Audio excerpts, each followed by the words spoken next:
কোন রকমে মাপ চেয়ে বেঁচে ফিরে এসেছে এই দুই বোন। জামাতি ইসলাম আমাদের মা বোনদেরকে নিয়ে কি যে ভয়ঙ্কর পরিকল্পনা গ্রহণ করেছে, সেটা এই ভিডিওর আসল কাহিনী যদি আপনারা শোনেন তাহলে একদম ক্লিয়ার হয়ে যাবেন। জামাতি ইসলাম অসহায় গরিব দুঃখী নারীদেরকে নিজের স্বার্থে এমনভাবে ব্যবহার করতেছে যেখানে আমাদের মা বোনের জীবনের ঝুঁকি রয়েছে, এমন জায়গায় এমনভাবে পাঠাচ্ছে সেখান থেকে বেঁচে ফিরাও আমার মনে হয় না খুব একটা সহজ হবে। তাই মা বোনদেরকে বাঁচানোর জন্য আপনারা ব্যাপক পরিমাণ এই ধরনের ভিডিওগুলো শেয়ার করবেন। ইউটিউবে শেয়ার করা যায় না, তবে লাইক কমেন্ট করলে ভিডিও ভাইরাল হয়। এছাড়াও আমার ভিডিওর ডেসক্রিপশন বক্সের শেষে দেখবেন ফেসবুক পেজ দেওয়া আছে, সেখানেও এই ভিডিও আপলোড করা হবে। আপনারা সেখানে গিয়ে ভিডিওটা যতদূর পারেন শেয়ার করে দিবেন, যাতে এই জামাতি ইসলামের এই ফাঁদ থেকে আমরা আমাদের মা বোনদেরকে রক্ষা করতে পারি। আপনারা দেখেন এই ভিডিওতে দুইজন নারীকে জামাতি ইসলামের এক প্রার্থী ভোট চাইতে পাঠিয়েছে। আপনারা জানেন যে নির্বাচনী যে শর্ত, সেই শর্ত অনুযায়ী 22 তারিখের আগে কেউ ভোট চাইতে পারবে না। তারা সেখানে ভোট চাইতে গেছে এমন একটা কৌশলে, এই কৌশলটা জামাত ইসলামের প্রার্থী শিখে দিয়েছে, সেটা এই ভিডিওতে ওই মহিলাই বলেছে আর কি। তারা জামাত ইসলামের যে পোস্টার সেটা ব্যাগের মধ্যে নিয়েছে, আর হা ভোট এবং না ভোটের পোস্টার হাতে নিয়েছে। যখন দেখতেছে সেখানে কোনো ছেলেটেলে নাই, শুধু মেয়েরা আছে, সেখানে গিয়ে বলতেছে যে এই যে জামাতি ইসলামের ব্যালট, আপনারা এখানে এই দাঁড়িপাল্লায় ভোট দিবেন, দাঁড়িপাল্লায় ভোট দিবেন, জান্নাতে যাবেন। আর দুনিয়াতে কয়দিন বাঁচবেন, কয়দিন বান আছেন, তাই একটু আল্লাহর কাজ করেন, জামাতি ইসলাম আল্লাহর দল, এরকম করে বুঝাচ্ছে। যখন সেখানে ছেলেরা আসছে তখন ওই মেয়ে পুরোপুরি পাল্টি খাইছে, পাল্টি খেয়ে বলছে যে আপনারা হা ভোট দিবেন। আচ্ছা, তাদেরকে হা ভোট দেওয়ার জন্য সরকার কি নিয়োগ করেছে? নিয়োগ করে নাই যে আপনারা হা ভোটের প্রচার করেন, এটা নিয়োগ করে নাই। এটা জামাতের ওই নেতার, মানে ওই আসনের যে নেতা বা জামাতের যে প্রার্থী, সেই প্রার্থী এটা শিখে দিয়েছে। আর তারা এমন একটা সুযোগ গ্রহণ করেছে যেই সুযোগ আমাদের মা বোনদের জন্য খুবই ঝুঁকিপূর্ণ। আপনারা জানেন যে বেশিরভাগ আমাদের নারী অসহায় মা বোন রয়েছে, তারা দিন আনে দিন খায়, কিছু টাকার বিনিময়ে আপনি যে কাজ দিবেন তারা সেটাই করতে চায়। আর এর মধ্যে আবার লোভ দেখাইছে হিজাব টিজাব পরে যাবেন, বোরকা টোরকা পরে যাবেন, কোনো সমস্যা নাই, শুধু যাবেন আর ভোট চাইবেন। কিন্তু তারা তো জানে না যে ভোট এখন চাওয়া যাবে কিনা, বা ভোট চাইতে গেলে তাদের কি ক্ষতি হতে পারে বা কি ধরনের সমস্যা হতে পারে সেটা কিন্তু জানে না। সেই সমস্যায় তারা পড়ছে। তারা যখন ভোট চাচ্ছে তখন ওই এলাকার অন্যান্য রাজনৈতিক দলের যারা নেতাকর্মী অথবা ওই এলাকার বা গ্রামবাসী যারা, তারা এসে বলছে যে আপনি দাঁড়িপাল্লায় ভোট চাচ্ছেন কেন? এখন তো আর ভোট চাওয়ার সময় না, ভোট চাইতে হবে 22 তারিখ থেকে। নির্বাচন কমিশন যখন অনুমতি দিবে তারপর থেকে আপনি ভোট চাইবেন। প্রথম দিকে তারা অস্বীকার করছে, না আমরা ভোট চাই নাই বা আমরা দাঁড়িপাল্লা দেখাই নাই। কিন্তু তারা যে সকল মহিলাদেরকে দাঁড়িপাল্লার প্রতীক দেখিয়েছে, তারা স্বীকার করেছে যে হ্যাঁ, আমাদেরকে দাঁড়িপাল্লার প্রতীক দেখিয়ে এখানে ভোট দিতে বলেছে, আমরা নাকি দাঁড়িপাল্লা প্রতীকে ভোট দিলে জান্নাতে যাব, এই ধরনের কথাবার্তা বলছে। তারপর আপনারা যখন আসছেন তখন এই গণভোটের কথা বলছে। অর্থাৎ এই যে পরিস্থিতি বা মিথ্যা কথা যেটা তারা বলছে, বলে পরে তো ধরা খাইলো। এখন ধরেন সেখানে অন্যান্য রাজনৈতিক দলের নেতারা সেখানে উপস্থিত হলো বা কর্মীরা উপস্থিত হলো, হয়ে এই দুই বোনের উপরে মব সৃষ্টি হলো, একটা মব সৃষ্টি হলো। তখন কি হবে? তখন বলবে বিএনপি সহ অন্যান্য রাজনৈতিক দলের নেতাকর্মীরা যারা এটা করবে, তাদেরকে বলবে তারা নারী হেনস্থা করে। অর্থাৎ জামাতি ইসলামের এটা পরিকল্পনা যে আমরা নারীদেরকে পাঠাবো, পাঠানোর পরে তাদের উপরে যদি কোনো ধরনের আক্রমণ হয় বা তাদেরকে কোনো হেনস্থা করা হয়, তখন তারা বলবে যে বিএনপি নারী হেনস্থা করে।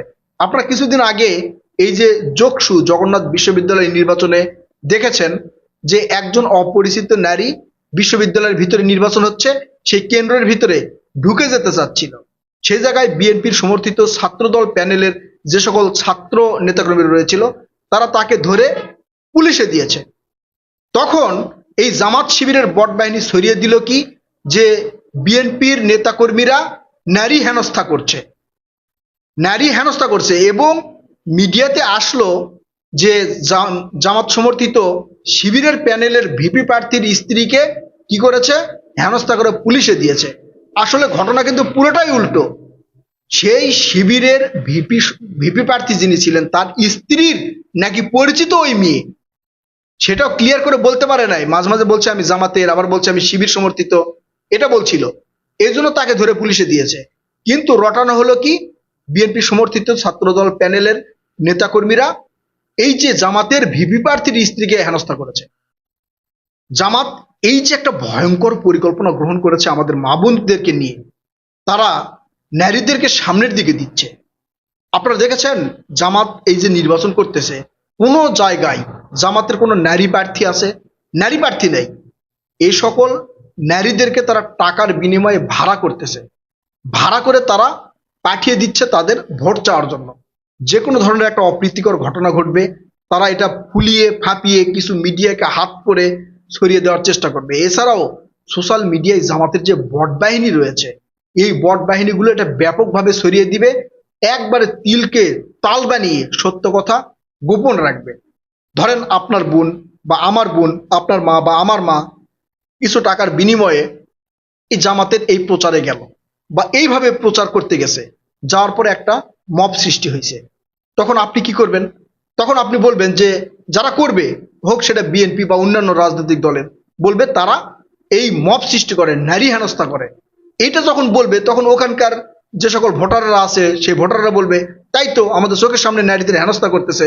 কিন্তু কেন হেনস্থা করতেছে এটা বোঝানোর সময় কিন্তু ওই সময় আর পাওয়া যাবে না। আর জামাতে ইসলাম এই ভয়ঙ্কর পরিকল্পনাটাই গ্রহণ করেছে যে আমরা নারীদেরকে ব্যবহার করব। দেখেন জামাতের কোনো যারা ছেলে কর্মীরা রয়েছে তারা কিন্তু এই ধরনের কাজ করতেছে না, তারা নারীদেরকে সামনের দিকে দিচ্ছে এবং নারীদেরকে বোঝানোর চেষ্টা করতেছে। আপনারা আমার আগের ভিডিও দেখেছেন, সেখানে এক নারীর কাছে গিয়ে কোরআন শরীফ হাতে দিয়ে বলতেছে যে আপনি কোরআন মাজিদের উপর হাত দিয়ে বলেন যে আপনি দাঁড়িপাল্লায় ভোট দিবেন। তখন তো ওই মেয়ে রাগ করছে, রাগ করে তখন একটা অপ্রীতিকর ঘটনা ঘটাচ্ছে, ধাক্কা টাক্কা দিয়ে বাসা থেকে বের করে দিছে। এরপরে এলাকার লোকজন আসছে, আসার পরে সেখান থেকে কিছু লোকজন সেখানে উপস্থিত হয়ে তাদেরকে মানে পালিয়ে যেতে সহযোগিতা করছে। তো এই ধরনের কর্মকাণ্ড এই জামাত ইসলাম করতেছে, যেটা থেকে আমাদের মা বোনকে রক্ষা করতে হবে।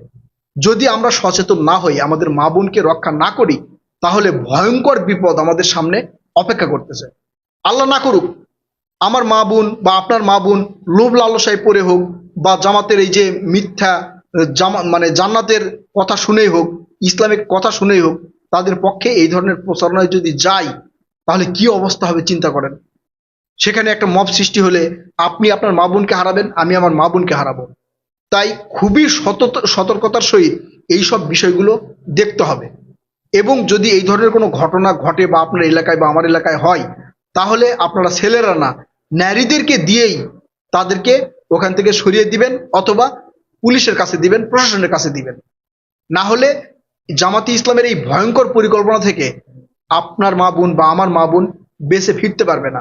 সেখানে হয়তো মাপটাপ চেয়ে সেখান থেকে ফিরে যেতে পেরেছে। হয়তো এই ধরনের অন্য জায়গায় যখন হবে তখন আরো একটা বাজে অবস্থা বা বাজে পরিস্থিতির সৃষ্টি হতে পারে। প্রিয় দর্শক, জামাতের এই ভয়ঙ্কর পরিকল্পনা নিয়ে আপনারা কি ভাবছেন?